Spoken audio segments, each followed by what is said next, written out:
Hello, ഇത് വെളുപ്പിന് 1 മണിയാണ് കേട്ടോ. ഇക്കൂസിന്റെ ഉറക്കം ദേ ശരിക്കും പോയിട്ടില്ല. ആളിങ്ങനെ പകുതി ഉറക്കത്തിലിരിക്കുകയാണ്. പക്ഷെ എവിടേക്കാണെന്ന് അറിയുമ്പോഴേക്കും അവന്റെ ഉറക്കമൊക്കെ പമ്പ കടന്നു. ആള് റെഡി ആയിട്ടുണ്ട്. അതുപോലെ തന്നെ ഏസമോളും. ഞങ്ങൾക്ക് ഇന്ന് സ്പെഷ്യൽ ഡേ ആണ് കേട്ടോ. അപ്പോൾ ഇത് കുറച്ച് ലേറ്റായി പോയി. ഞങ്ങൾ വീഡിയോ ഇടാനായിട്ട് എഡിറ്റ് ചെയ്യാനെല്ലാം ലേറ്റ് ആയിട്ടുണ്ട്. അപ്പോൾ ഞങ്ങൾ നേരെ പോകുന്നത് എയർപോർട്ടിലേക്കാണ്. അപ്പോൾ ഞങ്ങളുടെ വണ്ടിയൊക്കെ വന്ന് ഞങ്ങൾ സെറ്റായിട്ടുണ്ട് എല്ലാവരും.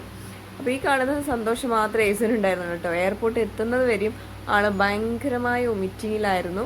ഭയങ്കര ക്ഷീണമായി പോയി കേട്ടോ. അപ്പോൾ അതേ ഞങ്ങൾ എയർപോർട്ടിലെത്തി. ഇനി ആൾക്കായിട്ടുള്ള വെയിറ്റിംഗ് ആണ്. അപ്പോൾ അപ്പയെ കാത്തിരിക്കുകയാണ് രണ്ടുപേരും.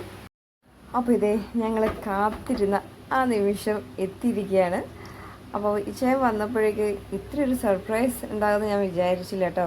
ഇച്ചയൻ കൊണ്ടുവന്ന ആ ബോക്സിൽ എഴുതി വെച്ച പേര് കണ്ടപ്പോൾ ശരിക്കും ഞാൻ ഞെട്ടിപ്പോയി കേട്ടോ. ഇതുവരെ ഇങ്ങനെയൊരു സംഭവം ഇതുവരെ വന്നപ്പോൾ ഉണ്ടായിട്ടില്ല. അപ്പോൾ ഇത് ഒട്ടിച്ചു വിട്ട ഇച്ചയൻ്റെ ഫ്രണ്ട്സിന് താങ്ക് യു.